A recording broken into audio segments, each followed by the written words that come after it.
नमस्कार दोस्तों, प्रैक्टिस वाला यूट्यूब चैनल में आप लोगों का स्वागत है। दोस्तों आज हम लोग रेलवे यूथ साइंस बुक का प्रैक्टिस सेट नंबर 47 पर इस वीडियो में बात करेंगे। तो आप वीडियो को पूरा देखिए, आपके लिए एक एक सवाल इम्पोर्टेंट है। दोस्तों आपके एग्जाम में इस वीडियो से सेम टू सेम सवाल देखने को मिलेगा, तो आप एक एक सवाल का इम्पोर्टेंट समझिए और अच्छे से तैयारी कीजिए। ओके दोस्तों, चलिए हम लोग डायरेक्ट क्वेश्चन देख लेते हैं। नेक्स्ट क्वेश्चन 1 नंबर कह रहा है कि किसने विद्युत चुंबकत्व और प्रकाश के संयोजन द्वारा यह प्रदर्शित किया कि प्रकाश एक विद्युत चुंबकीय तरंग है। 4 ऑप्शन दिया गया है, इनमें से आपको चुनकर बताना है कि किसने विद्युत चुंबकत्व और प्रकाश के संयोजन द्वारा यह प्रदर्शित किया कि प्रकाश एक विद्युत चुंबकीय तरंग है। तो जेम्स मैक्सवेल ने प्रदर्शित किया। किसने प्रदर्शित किया दोस्तों? तो जेम्स मैक्सवेल ने। ऑप्शन सी जो है बिल्कुल सही उत्तर हो जाएगा। ओके, चलिए नेक्स्ट क्वेश्चन देख लेते हैं। नेक्स्ट क्वेश्चन आपको 2 नंबर कह रहा है कि एक चुंबक के आसपास की जगह के लिए शब्द क्या है जहां इसके प्रभाव का पता लगाया जा सकता है। तो एक चुंबक के आसपास की जगह के लिए शब्द चुंबकीय क्षेत्र हैं जहां इसके प्रभाव का पता लगाया जा सकता है। वह शब्द क्या है? तो चुंबकीय क्षेत्र हैं। ऑप्शन डी जो है बिल्कुल सही उत्तर हो जाएगा। ओके, चलिए नेक्स्ट क्वेश्चन देख लेते हैं। नेक्स्ट क्वेश्चन आपको 3 नंबर कह रहा है कि पश्चिम की ओर से देखे जाने पर पूरब से पश्चिम की ओर बहने वाली धारा के साथ एक क्षैतिज विद्युत रेखा के नीचे किसी बिंदु पर चुंबकीय क्षेत्र की दिशा क्या होगी? तो वामावर्त होगी। क्या होगी दिशा? तो वामावर्त होगी। ऑप्शन सी जो है बिल्कुल सही उत्तर हो जाएगा। ओके, चलिए नेक्स्ट क्वेश्चन देख लेते हैं। दोस्तों मैं उम्मीद करता हूं कि क्वेश्चन आपको अच्छे से समझ में आ रहा है। दोस्तों अगर आपको वीडियो पसंद आती है तो इस वीडियो को लाइक कर दीजिए और कमेंट करके बताइए कि वीडियो आपको कैसे लगी। दोस्तों अभी तक आप इस चैनल को सब्सक्राइब नहीं किए हैं तो प्लीज़ इस चैनल को सब्सक्राइब कर लीजिए और बेल आइकन को भी प्रेस कर दीजिए। ओके, चलिए नेक्स्ट क्वेश्चन देख लेते हैं। नेक्स्ट क्वेश्चन 4 नंबर कह रहा है कि निम्नलिखित में से कौन सा चुंबकीय फ्लक्स की इकाई है? 4 ऑप्शन दिया गया है, इनमें से आपको चुनकर बताना है कि कौन सा चुंबकीय फ्लक्स की इकाई है। तो वेबर जो है आपको चुंबकीय फ्लक्स की इकाई है। कौन है दोस्तों? तो वेबर है। ऑप्शन सी जो है बिल्कुल सही उत्तर हो जाएगा। ओके, चलिए नेक्स्ट क्वेश्चन देख लेते हैं। नेक्स्ट क्वेश्चन आपको 5 नंबर कह रहा है कि विद्युत चुंबक में है। 4 ऑप्शन दिया गया है, इनमें से आपको चुनकर बताना है कि विद्युत चुंबक में क्या है। तो विद्युत चुंबक में मृदु लौह कोर है। क्या है दोस्तों? तो मृदु लौह कोर है। ऑप्शन ए जो है बिल्कुल सही उत्तर हो जाएगा। ओके, चलिए नेक्स्ट क्वेश्चन देख लेते हैं। नेक्स्ट क्वेश्चन आपको 6 नंबर कह रहा है कि चुंबकीयशीलता का उल्टा क्या होगा? 4 ऑप्शन दिया गया है, इनमें से आपको चुनकर बताना है कि चुंबकीयशीलता का उल्टा क्या होगा। तो प्रतिष्ठंभ होगा। क्या होगा दोस्तों? तो प्रतिष्ठंभ होगा। ऑप्शन सी जो है बिल्कुल सही उत्तर हो जाएगा। ओके, चलिए नेक्स्ट क्वेश्चन देख लेते हैं।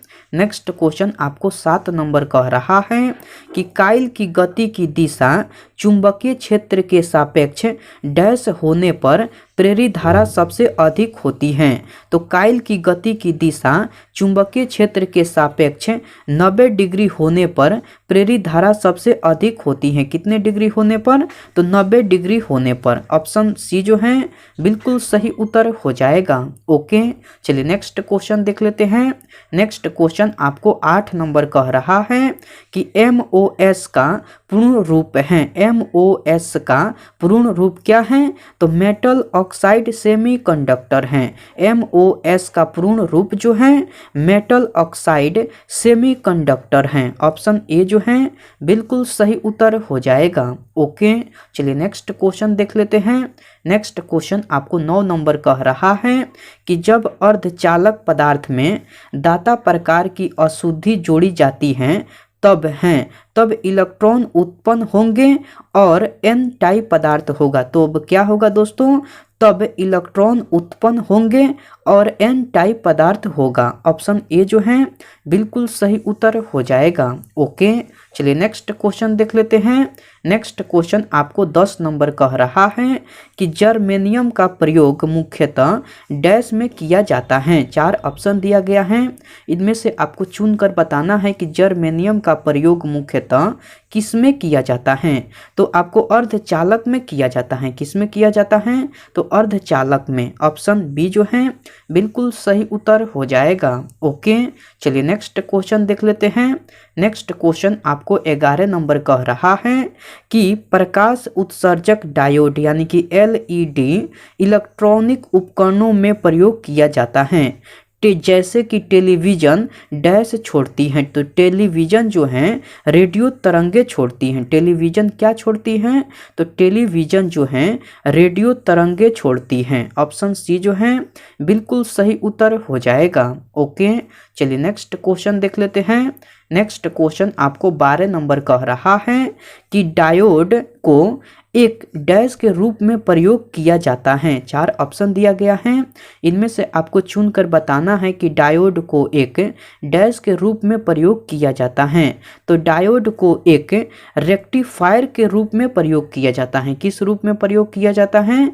तो रेक्टिफायर के रूप में। ऑप्शन ए जो है बिल्कुल सही उत्तर हो जाएगा। ओके दोस्तों, चलिए नेक्स्ट क्वेश्चन देख लेते हैं। नेक्स्ट क्वेश्चन 13 नंबर कह रहा है कि डैश की खोज बाद में हुई थी और इसे इका सिलिकॉन से बदल दिया गया था। 4 ऑप्शन दिया गया है, इनमें से आपको चुनकर बताना है कि किसकी खोज बाद में हुई थी और इसे इका सिलिकॉन से बदल दिया गया था।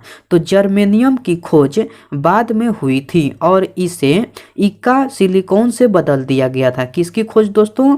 तो जर्मेनियम की। ऑप्शन सी जो है बिल्कुल सही उत्तर हो जाएगा। ओके, चलिए नेक्स्ट क्वेश्चन देख लेते हैं। नेक्स्ट क्वेश्चन आपको 14 नंबर कह रहा है कि डैश अर्धचालक यानी सेमीकंडक्टर हैं। 4 ऑप्शन दिया गया है, इनमें से आपको चुनकर बताना है कि कौन अर्धचालक यानी सेमीकंडक्टर हैं। तो जर्मेनियम जो है आपको अर्धचालक यानी सेमीकंडक्टर हैं। कौन है दोस्तों? तो जर्मेनियम है। ऑप्शन डी जो है बिल्कुल सही उत्तर हो जाएगा। ओके, चलिए नेक्स्ट क्वेश्चन देख लेते हैं। नेक्स्ट क्वेश्चन आपको 15 नंबर कह रहा है कि इका सिलिकॉन जाना जाता है। 4 ऑप्शन दिया गया है, इनमें से आपको चुनकर बताना है कि किस में इका सिलिकॉन जाना जाता है या किसको इका सिलिकॉन के रूप में भी जाना जाता है। तो जर्मेनियम को इका सिलिकॉन के रूप में भी जाना जाता है। किसे जाना जाता है? तो जर्मेनियम को इका सिलिकॉन के रूप में भी जाना जाता है। ऑप्शन सी जो है बिल्कुल सही उत्तर हो जाएगा। ओके, चलिए नेक्स्ट क्वेश्चन देख लेते हैं।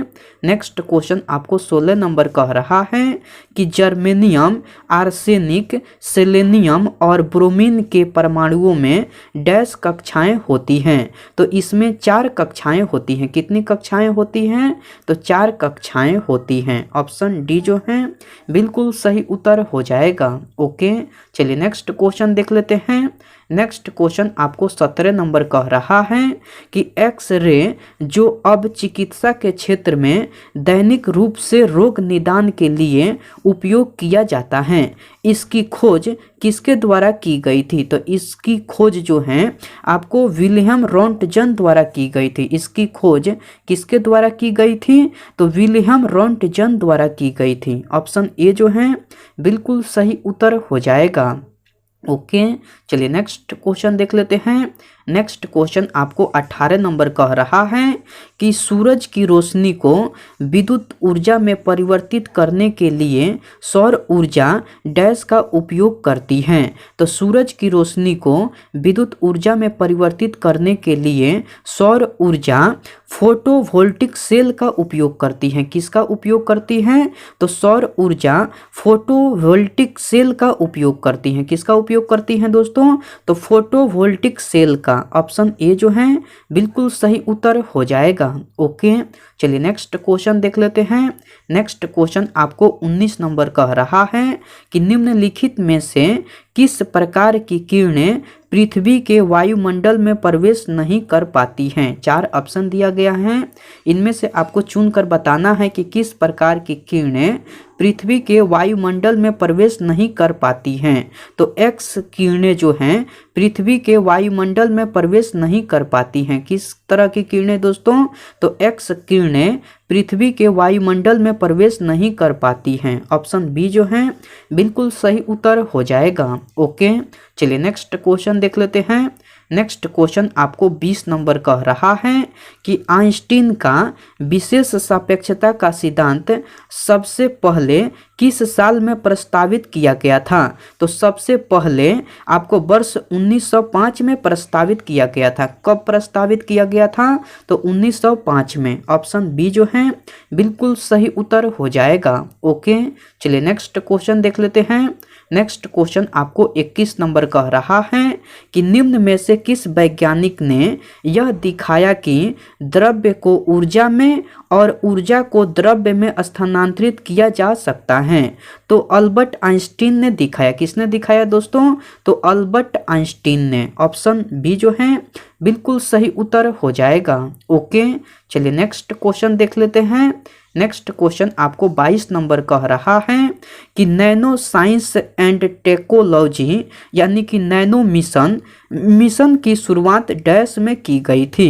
तो इस मिशन की शुरुआत जो है वर्ष 2007 में की गई थी। मैं यह क्वेश्चन फिर से रिपीट कर दे रहा हूँ। क्वेश्चन कह रहा है कि नैनो साइंस एंड टेक्नोलॉजी यानी कि नैनो मिशन की शुरुआत डैश में की गई थी।